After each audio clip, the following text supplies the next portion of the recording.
Hello hello hello hello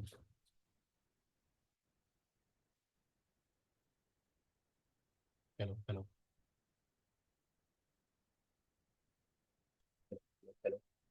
hello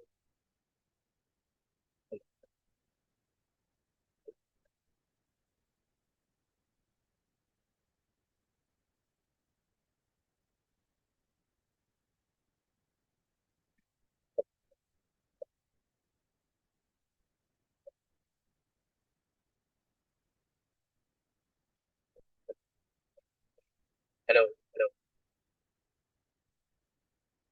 hello hello hello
hello friends, can you ask your friends to join? Very less number of people today. भाई लोग, क्या आप अपने दोस्त से कह सकते हैं? सबसे कहिए कि ज्वाइन करें प्लीज ग्रुप में।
चलिए स्टार्ट करते हैं। तो इन द लास्ट सेशन जो हम लोगों ने डिस्कस किया था उसको कंटिन्यू कर लेते हैं। ठीक है।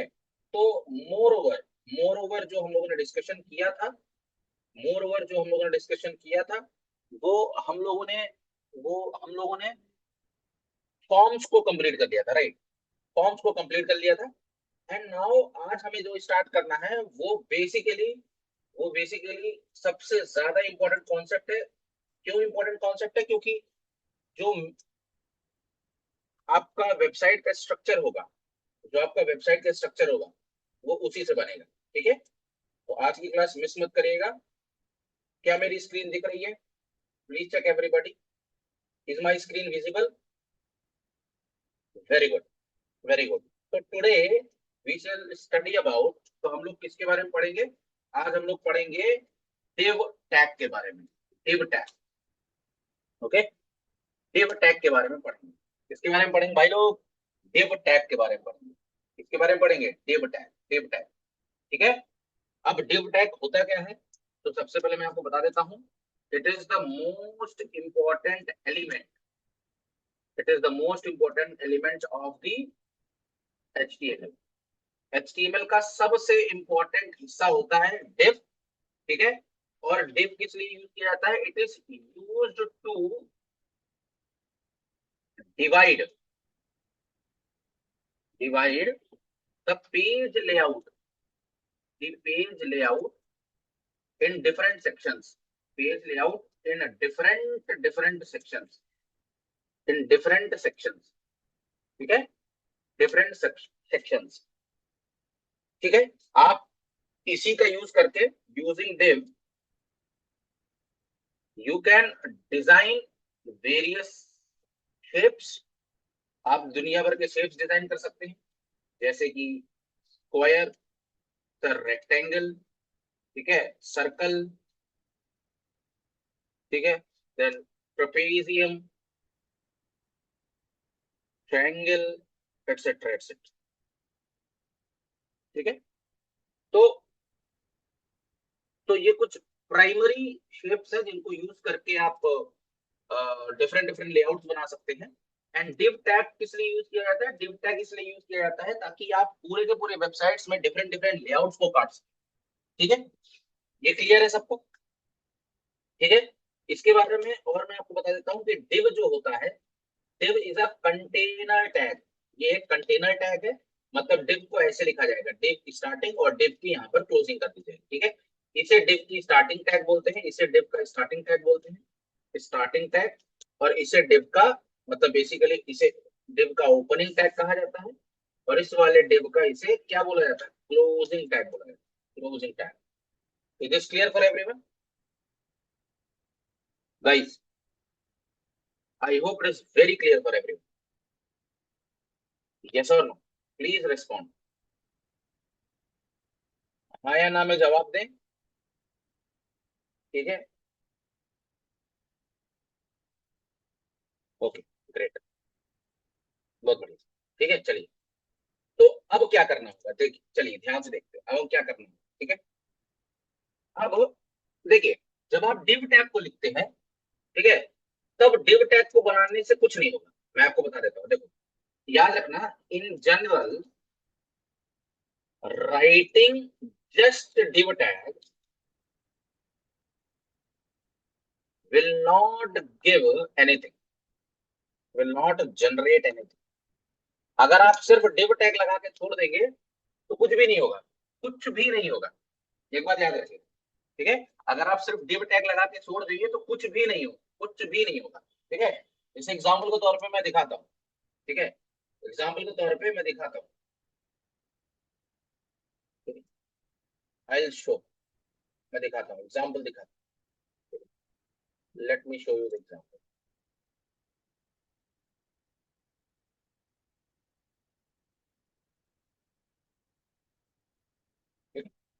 कॉपी कर सकते हैं, कंट्रोल एन करते हैं, कंट्रोल भी करते हैं, कंट्रोल एस करते हैं, और यहाँ पर एचटीएमएल फॉर्म्स की जगह मैं यहाँ पर आ जाता हूँ, और यहाँ पर मैं आपको पढ़ाता हूँ div and layouts.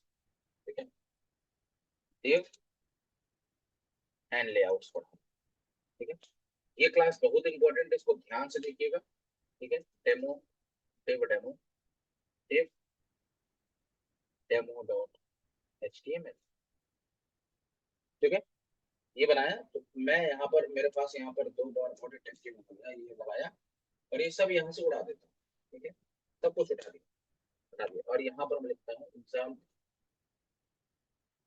Demo of div tag, division ठीक है, चलिए, ठीक है, ध्यान से देखिए। अब देखिए क्या करना है, हमको डिव बनाना है, राइट। तो डिव बनाने के लिए हमको यहाँ पर कुछ भी नहीं करना है, फिलहाल कुछ भी नहीं करना है, सिर्फ डिव लगा के छोड़ दीजिए, सिर्फ डिव लगा के छोड़ दीजिए। ये देखिए डिव लगा के छोड़ दिया, और इस डिव के अंदर मैं कुछ लिख रहा हूँ, मान लेते हैं लिख देता हूँ, दिस इज डिव, डिव, ठीक है। अब देखिए, लेट मी रन दिस।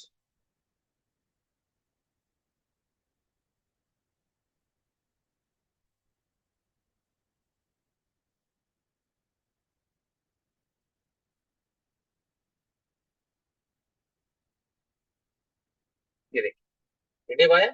अब इसके बाद मैं क्या करता हूँ, मैं यहाँ पर एक डिव और बनाता हूँ, देखिएगा यार, ये देखिए तीन डिव बनाए। अब आपने देखा होगा जो तीनों डिव आए हैं, ये अगल बगल आए हैं कि एक के नीचे एक आए हैं, बताइए। अगल बगल आए हैं कि एक के नीचे एक आए, अगल बगल आए हैं कि एक के नीचे एक आए, अगल बगल आए हैं कि एक के नीचे एक आए, बताइए। अगल बगल आए हैं कि एक के नीचे एक आए, गाइस। अगल बगल आए हैं कि एक के नीचे एक आए, ये बताइए। अगल बगल आए हैं कि एक के नीचे एक आए, ये एक के नीचे, हाँ एक के नीचे एक क्यों आ रहे हैं, बिकॉज वो, बिकॉज जो डिव होता है ना वो ब्लॉक लेवल एलिमेंट है। डिव क्या है, ब्लॉक। डिव जो है, div is a block level element.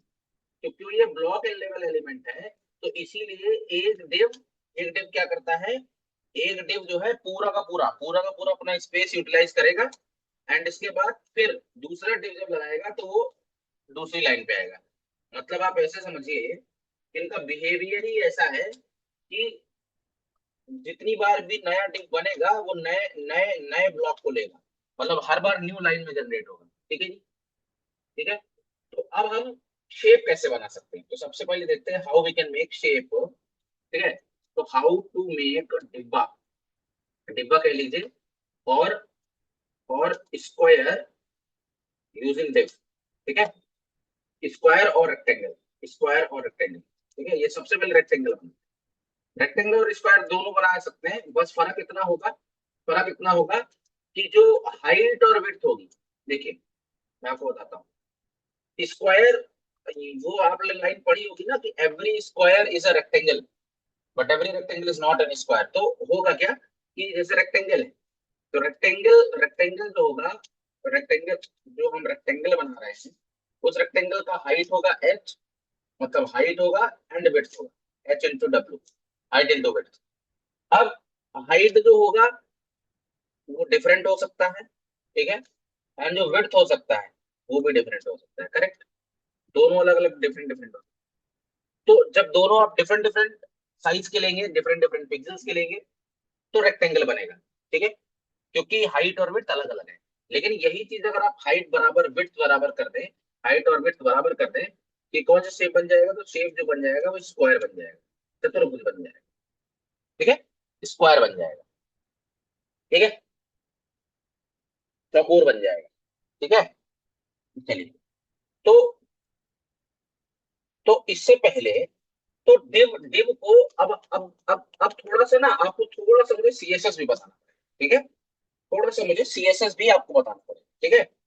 तो सीएसएस का मतलब, अब इससे पहले, क्योंकि क्योंकि देखो डिव, डिव का टैग बनाने से तो कुछ नहीं हो रहा है, डिव का टैग लिखने से तो कुछ नहीं हो रहा है।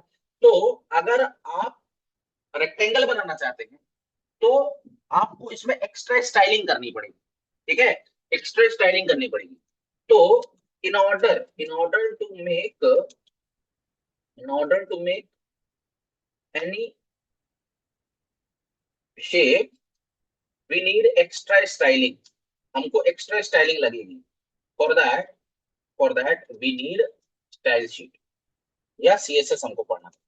तो मैं आपको बता देता हूँ, थोड़ा सा सीएसएस का भी डेमो दे देता हूँ हल्का सा। तो है क्या, व्हाट इज सीएसएस, तो सीएसएस का फुल फॉर्म होता है cascading style sheet, cascading style sheet, ठीक है, स्टाइल शीट। और हम इसे क्या कहते हैं, इसे कहा जाता है ब्यूटी पार्लर ऑफ, क्या बोला जाता है इसे, beauty parlour, beauty beauty parlour of what, beauty parlour of HTML। ठीक है, इसे ब्यूटी पार्लर ऑफ HTML कहा जाता है। ठीक है, और सर क्या बोल सकता हूँ। अब देखिए तीसरा पॉइंट, जो CSS है, CSS वॉज मेड बाई, या CSS को जो फाउंडर है, फाउंडर ऑफ CSS या फादर ऑफ CSS कह लीजिए, फादर ऑफ CSS जो है उनका नाम है हैकम, हैकम वीएम ली, हैकम वीएम ली। ठीक है, हैकम वीएम ली। ठीक है, देख लीजिएगा, मैंने हैक ओम लिख दिया है बट हैकम है, हैकम, हैकम वीएम ली, हैकम वीएम ली। ठीक है, याद रखिएगा, ये बेसिकली फादर है CSS, मतलब CSS बनाने वाले इनके जनक हैं। ठीक है, CSS को बनाया किसने था, हैकम वीएम ली ने। ठीक है, अगर आप देखना चाहते हैं तो मैं आपको दिखा सकता हूँ, who invented, who invented CSS।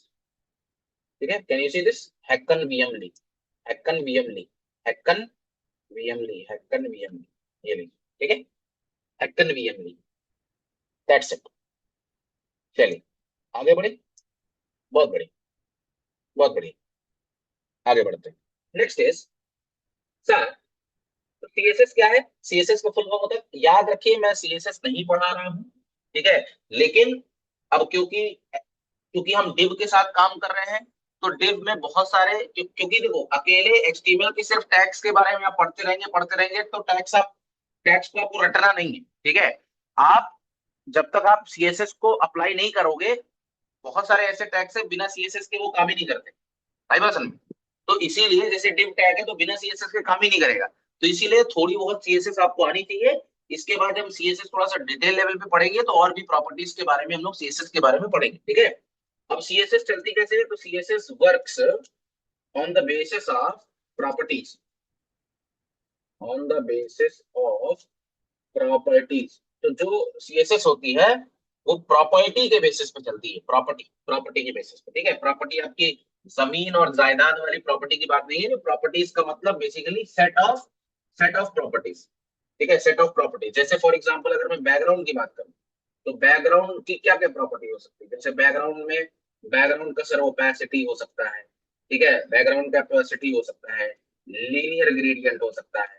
ठीक है, बैकग्राउंड का पोजीशन हो सकता है कि नहीं, बैकग्राउंड का पोजीशन हो सकता है, बैकग्राउंड का साइज हो सकता है। ठीक है, बैकग्राउंड इमेज हो सकती है, बैकग्राउंड की इमेज हो सकती है। फिर इसके बाद बैकग्राउंड का कलर हो सकता है। ठीक है, बैकग्राउंड का लेआउट हो सकता है। समझ रहे हैं आपकी मैं क्या कह रहा हूँ, बेसिकली ये प्रॉपर्टी से मतलब, प्रॉपर्टी प्रॉपर्टी। ठीक है, क्लियर है भाई लोग।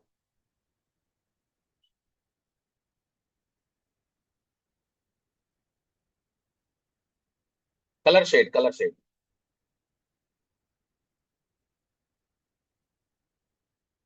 ठीक है, use for colour shades.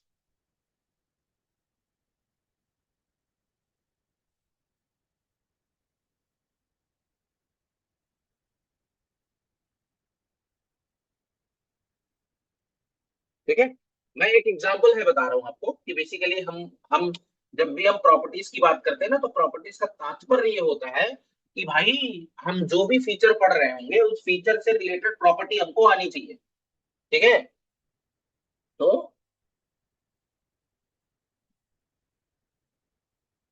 Point यही है। ठीक है, जैसे एक एग्जांपल और बताता हूँ, एक दूसरा एग्जांपल बताता हूँ मैं, जैसे फॉन्ट है। ठीक है, तो फॉन्ट से बहुत सारी आएगी, जैसे फॉन्ट फैमिली। अब फॉन्ट में ही डिफरेंट डिफरेंट प्रॉपर्टी, जैसे फॉन्ट फैमिली। ठीक है, फॉन्ट साइज। ठीक है, font size, font style, font style. ठीक है, फॉन्ट डेकोरेशन, फॉन्ट डेकोरेशन, फिर फॉन्ट माइनस वेट। ठीक है, तो ये डिफरेंट डिफरेंट प्रॉपर्टी है। अब ये फॉन्ट से रिलेटेड इतनी सारी प्रॉपर्टीज है, जैसे font family, font size, font style, font decoration. ठीक है, फॉन्ट वेट। इसी तरीके से बैकग्राउंड से रिलेटेड कौन कौन सी प्रॉपर्टी है, sir opacity is there, sir linear gradient is there, sir background position is there, size is there, background image is there, color is there, layout is there। समझ रहे हो, तो ये तात्पर्य है, ये तात्पर्य है। तो बेसिकली CSS के पास खुद की प्रॉपर्टीज होती है, किसी भी चीज से रिलेटेड प्रॉपर्टीज होते हैं, एंड ये लगभग 5000 प्लस प्रॉपर्टीज है सर, टोटल एस्टिमेटेड। ठीक है, अगर आपको एग्जैक्ट नंबर चाहिए तो मैं आपको वो भी बता सकता हूँ, if you want exact number बता दूं। इन टोटल इंक्लूडिंग HTML5, ठीक है, क्योंकि अभी लेटेस्ट वर्जन आपको पता है HTML5 है, तो HTML5 में टोटल कितनी प्रॉपर्टीज अलाउड होती है। अच्छा मैं आपको एक चीज और बता देता हूँ, CSS के दो टाइप होते हैं, CSS version type, CSS version type. हाँ भाई पूछिए प्रशांत। तो एक है नॉर्मल CSS जिसको वर्जन 1.x एंड 2.x बोला जाता है, और CSS का दूसरा जो एडवांस वर्जन है वो है CSS3, CSS3। ठीक है, तो CSS बेसिकली दो तरह की है, एक है legacy CSS, legacy CSS, legacy CSS, legacy CSS में वर्जन 1 और 2x आते हैं, 1x और 2x। और जो लेटेस्ट वर्जन है HTML5 में जिसमें एनिमेशन वगैरह आते हैं, एनिमेशन हो गया, ठीक है, SVG फ्रेम्स हो गया, क्लिप पाथ हो गया। हाँ, नहीं नहीं नहीं भाई, वो तो फ्रेमवर्क हो गया ना, वो तो फ्रेमवर्क हो गया आपका, है ना। जैसे अभी अभी मैं आपको बताऊंगा, डोंट वरी दिस, ठीक है। तो ओके, एनिमेशन हो गया, SVG फ्रेम्स हो गया, क्लिप पाथ्स हो गए, तो वगैरह वगैरह इन सब का ये क्लिप पाथ्स हो गए, इफेक्ट्स हो गए, ये सब एग्जांपल आ जाते हैं किसमें, CSS3 में। ठीक है, अब CSS जो होती है, CSS का, CSS is also classified on the basis of compilation, on the basis of compilation। एक को बोलते हैं लेस CSS, लेस CSS, और एक को बोलते हैं सांस CSS, सांस CSS। ठीक है, तो जो आप नॉर्मली CSS अभी पढ़ रहे हो, अभी पढ़ा होगा या जो भी पढ़ रहे हैं लोग हैं, वो पढ़ते हैं less CSS, less CSS, less CSS। और एक होता है सास CSS, सास CSS का मतलब होता है सिंपली ऑसम स्टाइल शीट। ठीक है, इसका मतलब होता है सिंपली ऑसम स्टाइल शीट। ठीक है जी।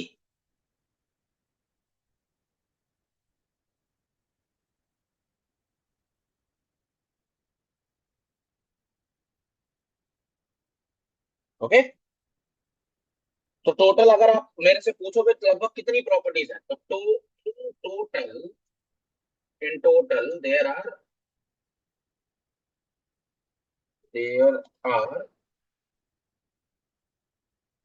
इन total there are almost 600 plus CSS properties.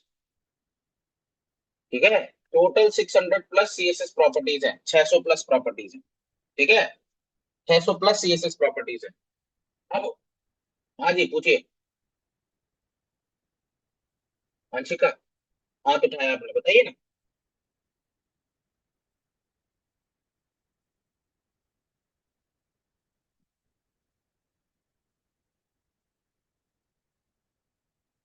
Hello,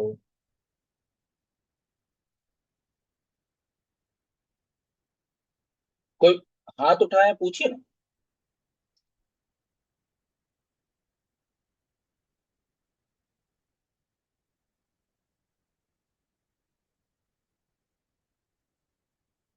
चलिए ठीक है, कोई बात नहीं। तो ठीक है, अब तो बेसिकली क्या होता है कि जो CSS है, मैंने क्या आपको बताया कि on the basis of compilation, ठीक है, on the basis of the compilation CSS are classified into two. The first one is less CSS, the second one is sans CSS। तो सिंपली ऑसम स्टाइल शीट, या कुछ लोग इसे ये भी कहते हैं syntactically, syntactical, syntactical awesome style sheet. ठीक है, और इसका मतलब होता है, इसका होता है linear, linear, linear style sheet, linear style sheet. ठीक है, याद रखिएगा। तो लेस का मतलब है लीनियर स्टाइल शीट, और सांस का मतलब है सिंपल और सिंटैक्टिकल ऑसम स्टाइल शीट। ठीक है जी।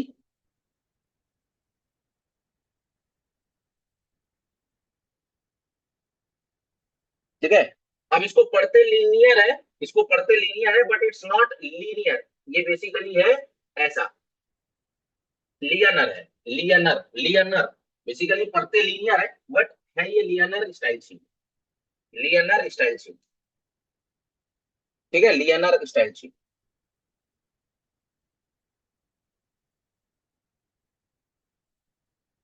ठीक है, चलिए। अब इसके बाद मैं आपको बता देता हूँ। अब चलो, पता है क्या होता है ना, अब देखो, आपको ये बात पता होगा कि when we make web pages, when we make web pages, जब हम वेब पेजेस बनाते हैं भैया, तो आपको पता होगा we have different different devices, we have different different devices, different different devices. तो जैसे हमारे पास डेस्कटॉप होता है ना, डेस्कटॉप होता है, फिर टैबलेट होता है, टैबलेट होता है, फिर मोबाइल फोन होता है, करेक्ट। क्या होता है? Mobile phone. तो हमेशा याद रखना, आप जो भी वेबसाइट बनाते हो या जो भी आप वेबसाइट बनाते हो, वो website by default desktop compatible होती है। It is by default desktop compatible, desktop compatible. वो सिर्फ और सिर्फ डेस्कटॉप के लिए बनाई जाती है।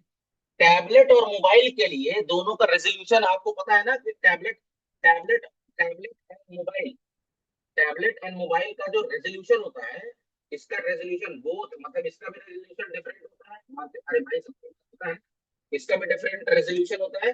Screen size basically different resolution, different resolution and screen size होता है।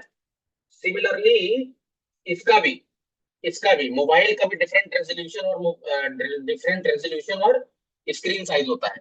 तो जाहिर सी बात है, अब ये बताओ, जो जो जो अब एक बात बताओ, अब मुझे एक बात बताना, जरा सोच के बताओ, जरा सोच के बताओ कि जैसे मान लो मेरा ये स्क्रीन है, तो आपको पता होगा कि जो लैपटॉप होता है, लैपटॉप की जो स्क्रीन होती है, वो मिनिमम स्क्रीन कितने आती है सर? 15 इंचेस की आती है, करेक्ट।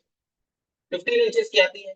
अब इस 15 इंचेस के अकॉर्डिंग, 15 इंचेस के अकॉर्डिंग अगर आपने 100 पिक्सल दिया है, तो ये जो 100 पिक्सल का जो रेजोल्यूशन होगा, जो 100 पिक्सल का जो रेजोल्यूशन होगा, रेजोल्यूशन होगा, वो इस 15 इंचेस के हिसाब से टूटा होगा, करेक्ट।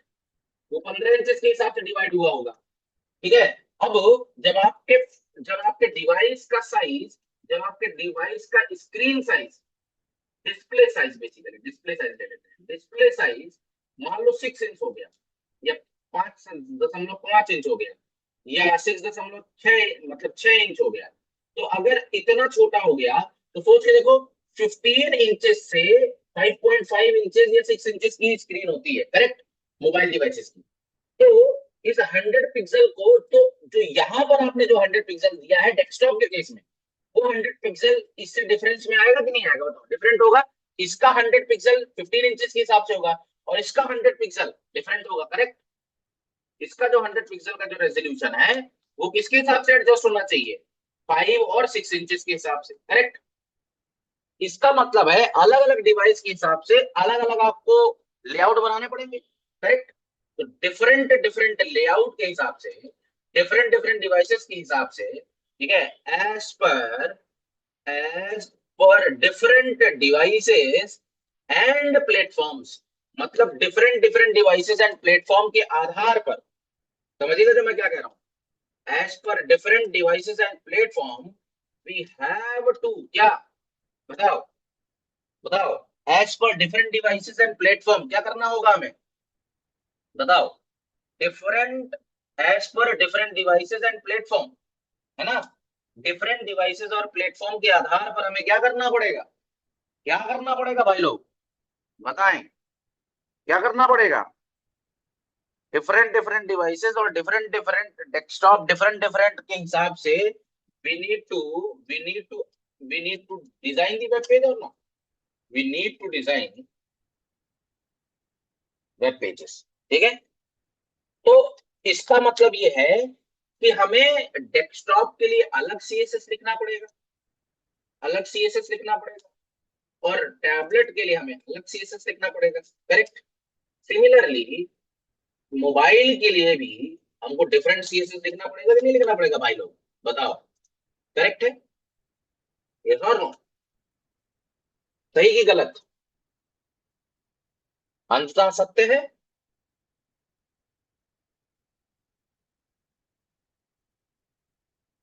बताइए भाई लोग, सही है ना? मेरे हिसाब से तो ये सही है ना? एंड क्योंकि ये सही है, क्योंकि ये सही है, इसका तात्पर्य क्या हुआ? इसका तात्पर्य ये हुआ कि हमको, अब देखो, ये जितने भी डिवाइसेस होते हैं ना, इन्हें बोला जाता है मीडिया डिवाइसेस। क्या बोला जाता है? These devices, these devices are called as media devices। क्या बोलते हैं इन्हें? मीडिया डिवाइसेस बोलते हैं। these devices are called as media devices। क्या बोलते हैं इन्हें भाई साहब? क्या बोलते हैं? Media, media devices. क्या बोला जाता है इन्हें? बताइए। मीडिया डिवाइस बोला जाता है। नहीं सुन पा रहे हैं लोग।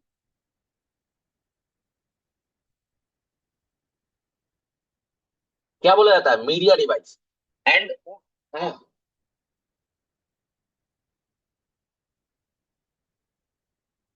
करेक्ट, वही तो बोल रहा हूं मैं।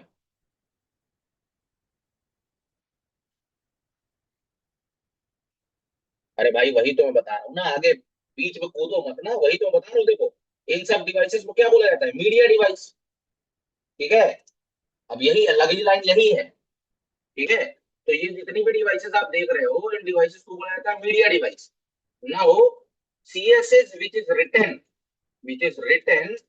As per different media device, as per different media device, is called as media query, is called as media query, media query. और मल्टी, और media device CSS, media device CSS. आप मीडिया क्वेरी बोलो या media device CSS बोलो, तो ये media device CSS आपको use करना पड़ेगा फॉर डिफरेंट डिफरेंट डिवाइसेस। ठीक है? अब प्रॉब्लम क्या है, तो इस कॉन्सेप्ट को जो बोलते हैं ना, मतलब अगर आपकी वेबसाइट, अगर इफ योर वेबसाइट, अगर आपकी वेबसाइट डिफरेंट डिफरेंट डिवाइसेस पे, डिफरेंट डिफरेंट डिफरेंट डिवाइसेस पे चल रही है प्रॉपरली, डिफरेंट डिफरेंट डिवाइसेस पे चल रही है, इज, ठीक है, if your website supports different devices, supports different devices, अगर आपकी वेबसाइट डिफरेंट डिवाइसेस को सपोर्ट करती है, तो उसे बोला जाएगा क्या? उसे बोला जाएगा रेस्पॉन्सिव, रेस्पॉन्सिव डिजाइन। क्या बोला जाएगा? Responsive design. रेस्पॉन्सिव डिजाइन बोला जाएगा या रेस्पॉन्सिव वेबसाइट बोला जाएगा? Responsive website. और अब आपके पास दो तरीके हैं, या तो आप मीडिया क्वेरी यूज कर लीजिए, या तो आप कोई बना बनाया फ्रेमवर्क यूज कर लीजिए जो रेस्पॉन्सिवनेस के लिए यूज होता है। ठीक है? तो there are two ways, two ways to implement, to implement the responsiveness. दो तरीके से आप रेस्पॉन्सिवनेस बना सकते हैं। पहला है यूजिंग मीडिया क्वेरी, तो मीडिया क्वेरी थोड़ी सी कठिन हो जाती है। और दूसरा तरीका है यूजिंग सम सीएसएस फ्रेमवर्क। आप कोई सीएसएस फ्रेमवर्क यूज कर लें। अब सीएसएस फ्रेमवर्क कौन कौन से हैं? जैसे कि, जैसे कि सर बूटस्ट्रैप, बूटस्ट्रैप, ठीक है, Bootstrap. Sir Tailwind, Tailwind, okay, sir Tailwind. Sir third one है sir Ant D, Ant dot Design, Ant Design. Sir fourth one Materialize CSS, materials, Materialize CSS, Materialize CSS. ठीक है? तो ये कुछ N number of examples है जिनका आप use करके आप बना सकते हो। ठीक है? तो इसमें देखो बूटस्ट्रैप भी आ गया, इसमें टेलविंड भी आ गया, आंट डॉट डिजाइन भी आ गया, मटेरियलाइज सीएस भी आ गया। फिर इसके बाद एक और आता है नॉर्मलाइज सीएसएस, नॉर्मलाइज। ठीक है? तो ये सब मैंने आपको बता दिए। ठीक है? तो मार्केट में बहुत सारे, कोई भी एक पढ़ लेंगे तो कॉन्सेप्ट वैसे ही रहता है, बस आपको क्लासेस वगैरह याद रखना, याद भी नहीं रखना पड़ेगा, जरूरत नहीं है। ठीक है जी? भाई साहब, is it clear for everyone?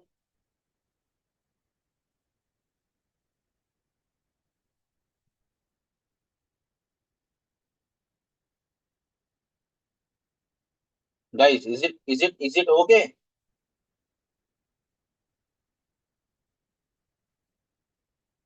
आगे बढ़े?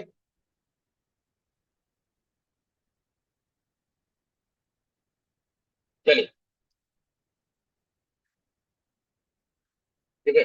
क्लास मत मिस करिए प्लीज, अगर आप आते हैं तो डेली आइए, ठीक है, क्लास मत मिस करिए, ठीक है। आपको कुछ ना कुछ नया ही पढ़ने को मिलेगा, आप जितनी बार भी आएंगे उतनी बार कुछ ना कुछ नया नया ही पढ़ेंगे, ठीक है जी। तो मैं आपको यहाँ पर सीएसएस के बारे में कुछ आइडिया बता रहा था, राइट। तो this is the brief introduction about CSS, ठीक है। ये थोड़ा सा ब्रीफ इंट्रोडक्शन था, अल्टीमेटली हमको पढ़ना डीबी है, ठीक है। तो अब मैं आपको बता देता हूँ टाइप्स ऑफ सीएसएस, ठीक है। तो सीएसएस कितने टाइप के, तो first one is sir inline CSS, the second one is sir internal CSS, and third one is external CSS, ठीक है। क्या बोला, जो टाइप्स ऑफ जो सीएसएस है वो तीन टाइप की है सर। पहला कौन सा, इनलाइन, दूसरा इंटरनल, तीसरा एक्सटर्नल, ठीक है। जब इनलाइन आप यूज करोगे तो आप स्टाइल एट्रीब्यूट का यूज करोगे, किसका यूज करोगे, स्टाइल एट्रीब्यूट का, स्टाइल एट्रीब्यूट का यूज करोगे, ठीक है। जब आपको इंटरनल लिखना होगा तो स्टाइल टैग का यूज करोगे, स्टाइल टैग का, ये रट्टा मान लो आप, ठीक है।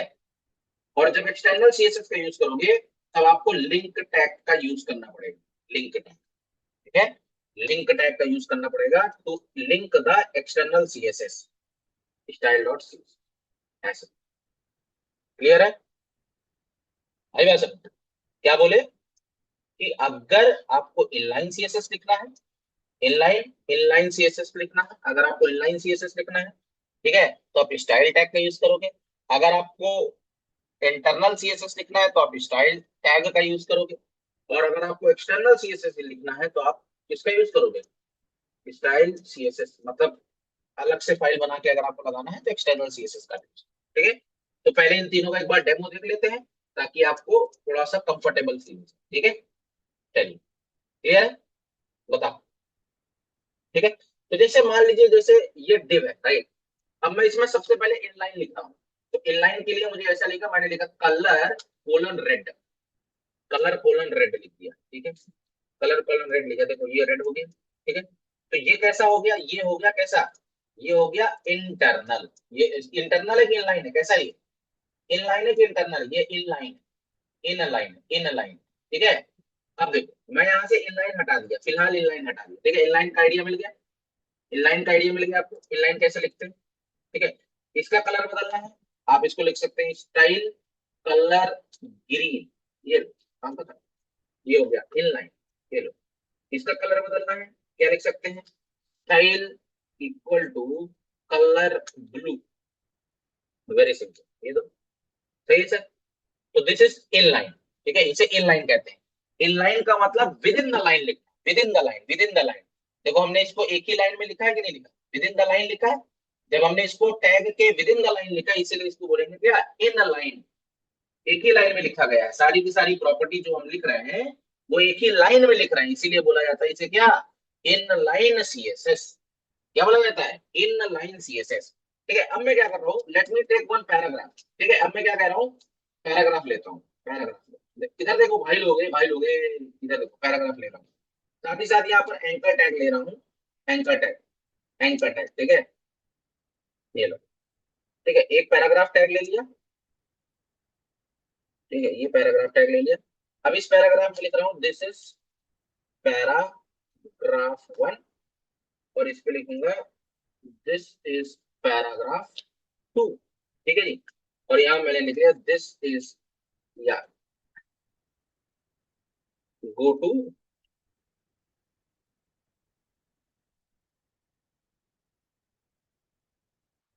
गो टू होम पेज मान लेते हैं, ठीक है।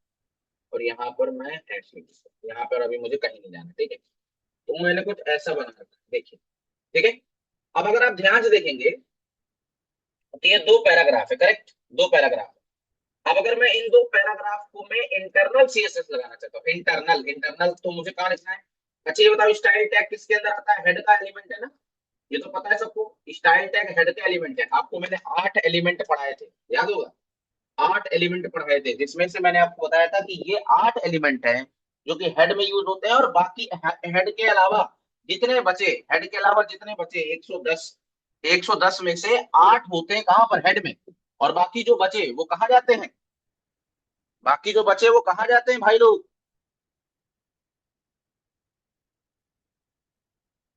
बाकी जो बचे वो कहाँ जाते हैं? बॉडी में, बॉडी में, correct correct correct correct, body में, बॉडी में, correct correct correct correct, very good. ठीक है जी। Next level sir, next next next level, next level. Okay sir, next level, next level. चलिए, तो अब देखिए, अब मान लीजिए मुझे इंटरनल लगाना है, इंटरनल इंटरनल लगाना है, तो ये एग्जांपल है इंटरनल का। मैंने आपको पहले भी बता रखा है कि अगर अगर आप स्टाइल एट्रीब्यूट का यूज करते हैं sir, this is inline CSS. अगर आप स्टाइल टैग का यूज करते हैं, दिस इज इंटरनल सीएसएस। और अगर आप लिंक टैग से किसी दूसरी फाइल में जाके सीएसएस लिखते हैं और इसके बाद आप उसको एचटीएमएल से लिंक करते हैं, तो this will become what? External CSS. ठीक है जी। तो इनलाइन हमने देख लिया, अब इंटरनल देख रहे हैं, इंटरनल देखते हैं। ठीक है, इंटरनल देख लेते हैं, इंटरनल देख लेते हैं। तो इंटरनल के लिए व्हाट आई राइट इज, मैं किस में अप्लाई करना चाहता हूँ? इस पैराग्राफ में अप्लाई करना चाहता हूँ, पैराग्राफ में। तो मैं यहां लिखूंगा पैराग्राफ,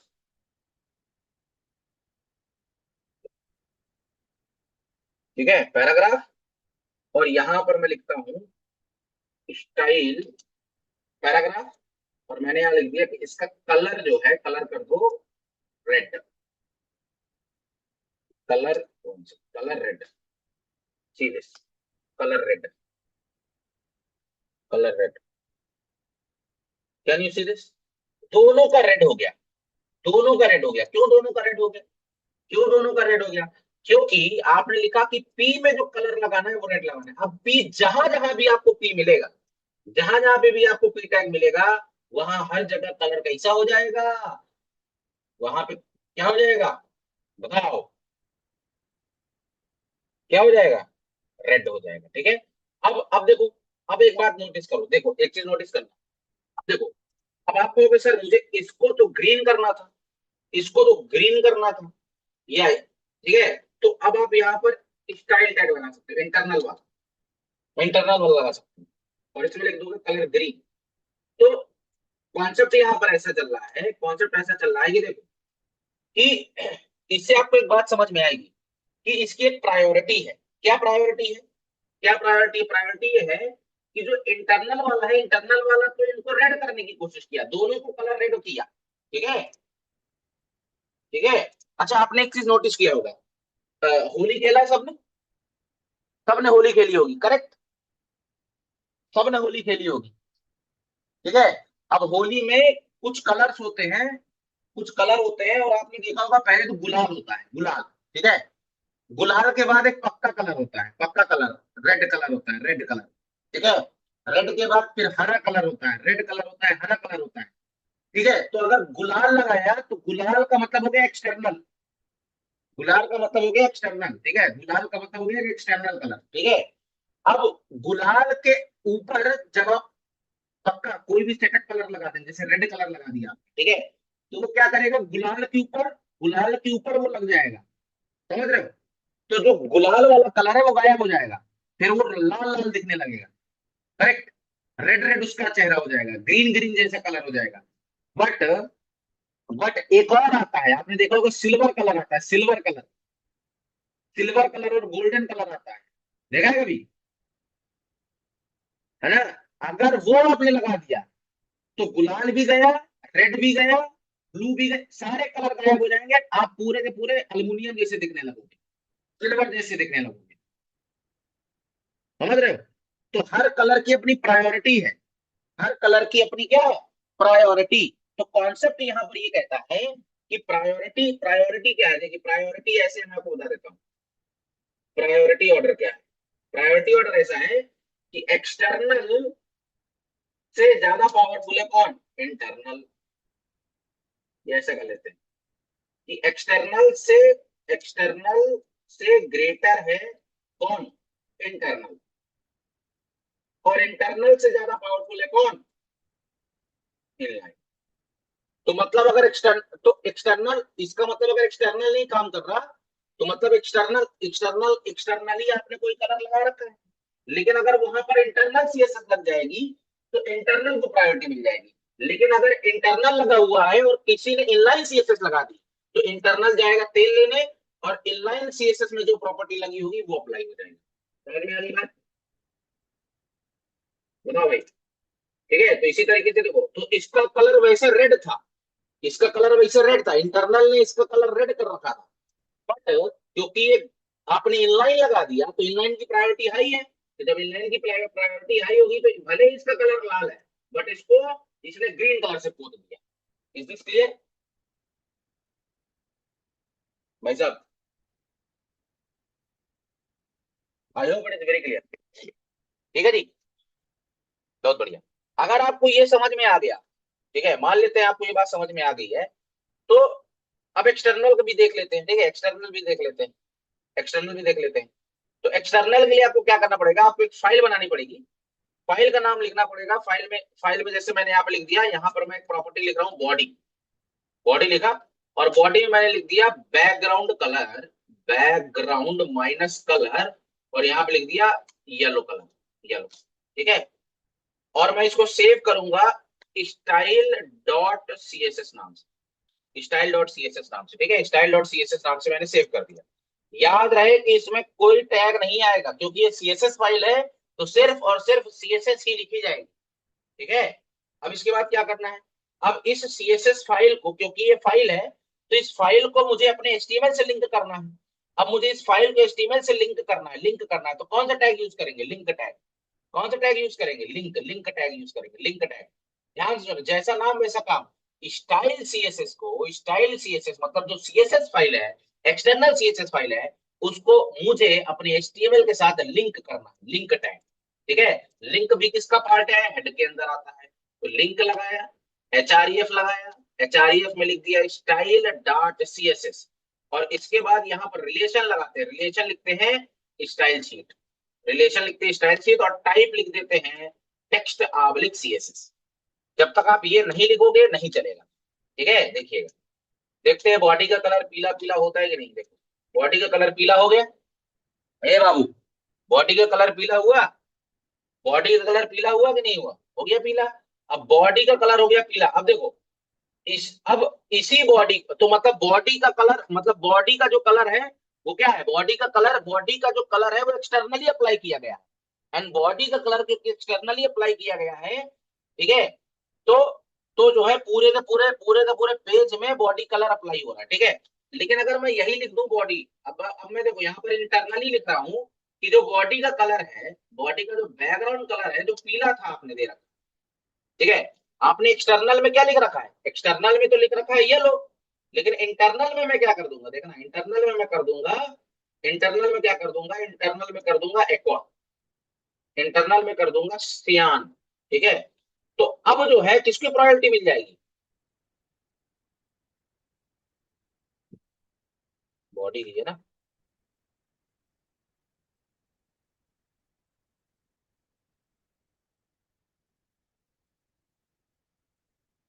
बस ये दिक्कत होती है।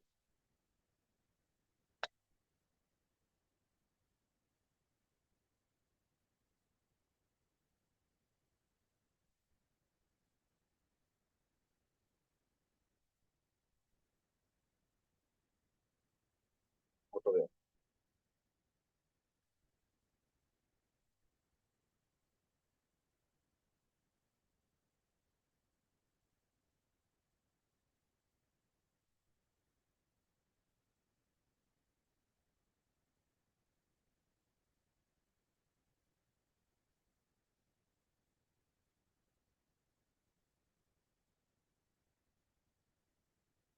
एक से क्या हो गया इसको,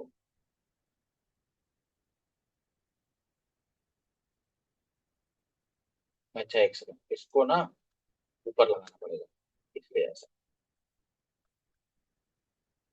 ये देखिए, रेड हो गया, तो इसको बैकग्राउंड कलर से इसको देते हैं। ठीक है, अब इधर देखना, ये देखो, अब इसने इसने अब अगर मैं इसको हटा दूं, तो देखो जो लिंक टैग है, लिंक टैग क्या कोशिश कर रहा है, लिंक टैग में एक्सटर्नल सीएसएस लगी हुई है, सेव।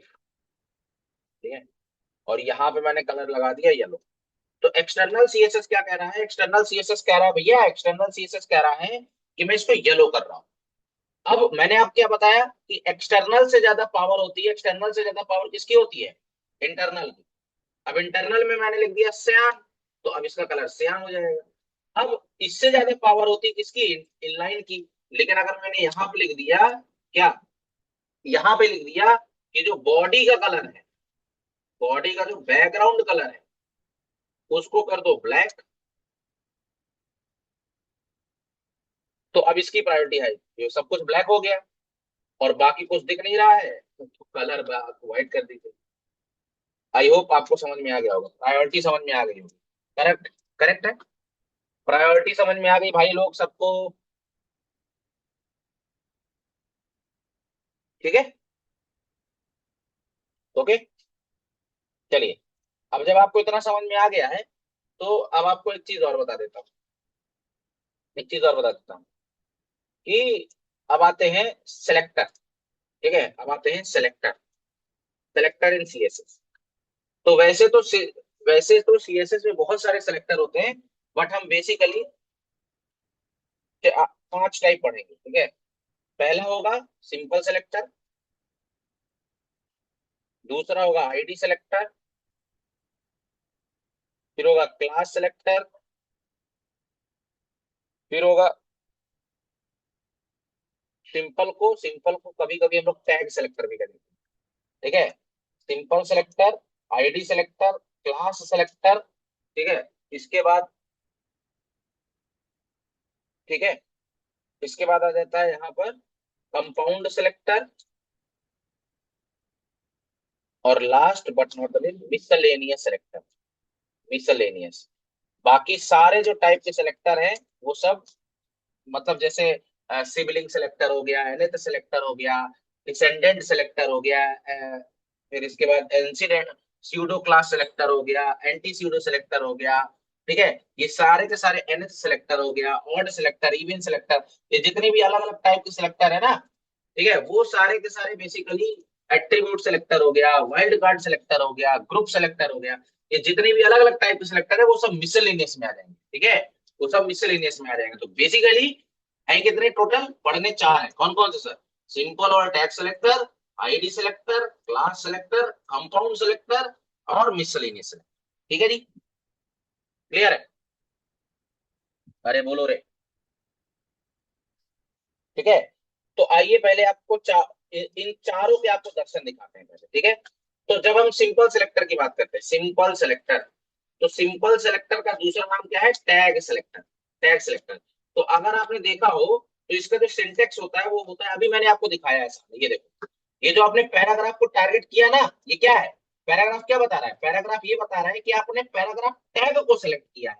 इसका मतलब ये हो गया कि जितने भी पैराग्राफ टैग आएंगे उन सब में ये अप्लाई हो जाएगा, ठीक है। तो क्या इसको इसको अप्लाई करने का कोई कठिन तरीका है क्या, it is very simple, it is very simple. तो ये किसका एग्जांपल हो गया, ये एग्जांपल हो गया सिंपल और टैग सेलेक्टर, सिंपल और, इसी को आप टैग सेलेक्टर बोल दो या इसी को आप सिंपल सेलेक्टर बोल दो, ठीक है। तो सिंटेक्स क्या होगा, बहुत आसान। सिंटेक्स क्या होगा कि आपको लिखना है टैग का नाम, टैग का नाम लिखना है, करली ब्रैकेट लगाना है, करली ब्रैकेट मतलब ब्रैकेट चालू ब्रैकेट बंद, और इसके अंदर आपको जो भी प्रॉपर्टी लिखनी है, यहाँ पर आपको लिखना है सीएसएस की प्रॉपर्टी नेम, सीएसएस की प्रॉपर्टी नेम, और कोलन लगाने के बाद यहाँ पर उसकी वैल्यू लिख देना है, सेमीकोलन, क्लियर है। सेमीकोलन मैंडेटरी, अदरवाइज काम नहीं करेगा, ठीक है। प्रॉपर्टी 1 हो गई, ठीक है। और अगर आप प्रॉपर्टी लगाना चाहते हैं, ये वैल्यू इसकी 1 हो गई, ये वैल्यू यहाँ पर 2 हो गई, और ये इसकी सीएसएस प्रॉपर्टी 2 हो गई। तो इसी तरीके से आप n नंबर ऑफ प्रॉपर्टी जितनी भी आप चाहें लिख सकते हैं, कोई दिक्कत वाली बात नहीं है, बहुत मोटा है, ठीक है जी, क्लियर है। तो ये हो गया सिंपल सेलेक्टर का एग्जांपल। अगला क्या है sir, ID selector. ID selector किस लिए यूज किया जाता है, देखो, id selector is used to target target any element, target any element uniquely। मतलब अगर आप किसी एलिमेंट को यूनिकली टारगेट करना चाहते हो तो उस केस के लिए आपको आईडी एट्रीब्यूट यूज करना पड़ेगा, ठीक है। और आईडी को आईडी अब आईडी को एक्सेस करने के लिए आईडी को एक्सेस करने के लिए हम लोग यूज करते हैं हैश। क्या यूज करते हैं? Hash hash. एग्जाम्पल बताता हूँ, एग्जाम्पल बताता हूँ। मान लेते हैं एक पैराग्राफ है, इस पैराग्राफ को मैंने आईडी दे दी और आईडी में लिख दिया पैरा। आईडी में क्या लिख दिया? पैरा। और इसके अंदर लिख दिया है, मैंने यहाँ पर लिख दिया कि दिस इज आईडी वाला पैरा। ठीक है, this is this is special type of paragraph. ठीक है, अब इसको टारगेट कैसे करना? आईडी लिखा है तो मुझे लिखना पड़ेगा, अब इसकी आईडी क्या है? पैरा, तो मुझे इसको लिखना पड़ेगा, पैरा लिखूंगा। एंड क्योंकि आईडी यूज हुआ है तो मुझे लिखना होगा हैश। ठीक है, आईडी के लिए क्या लिखा जाता है? Hash hash. फिर वही सिंटेक्स, और इसके बाद जो भी आपको प्रॉपर्टी लिखनी, बाकी बाकी सिंटेक्स वही रहेगा। सिंटेक्स वही रहेगा, जो ये वाला सिंटेक्स है, यही सिंटेक्स पूरा फॉलो। आई होप आपको क्लियर हो गया। ठीक है, अगला आता है क्लास। ठीक है, क्लास। तो class is a group selector. Group selector use to apply on multiple, use to apply on multiple tags. Multiple tags, multiple tags में ही आप एक साथ अप्लाई कर सकते हैं किसका? क्लास का। जैसे फॉर एग्जांपल मैंने लिखा पी, लिखा पी, यहाँ क्लास लिखा और क्लास में लिख दिया पैरा। पैरा मतलब पैरा क्लास, पैरा क्लास लिख दिया। ठीक है, ये this is the para class. ठीक है, तो अब आपको इसको टारगेट करने के लिए फिर वही तरीका, पूरा का पूरा कोड वैसा का वैसा रहेगा। जैसे हैश लिखा है उसकी जगह आप डॉट लगा देंगे, ध्यान रखना। ठीक है, और क्लास के लिए डॉट लगा दिया जाएगा, बस तरीका वही रहेगा। ठीक है, क्लियर है भाई लोग? ठीक है, क्लियर है हाँ या ना? बहुत बढ़िया। ठीक है, तो आज के लिए अभी इतना ही रखते हैं। ठीक है, मिलते हैं कल, तब तक के लिए bye bye, take care, good night.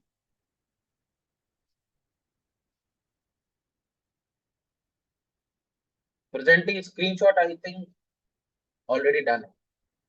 ठीक है, थैंक यू।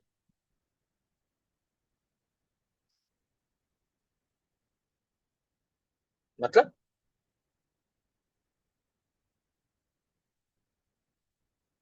ले लिया ना मैंने। ओके।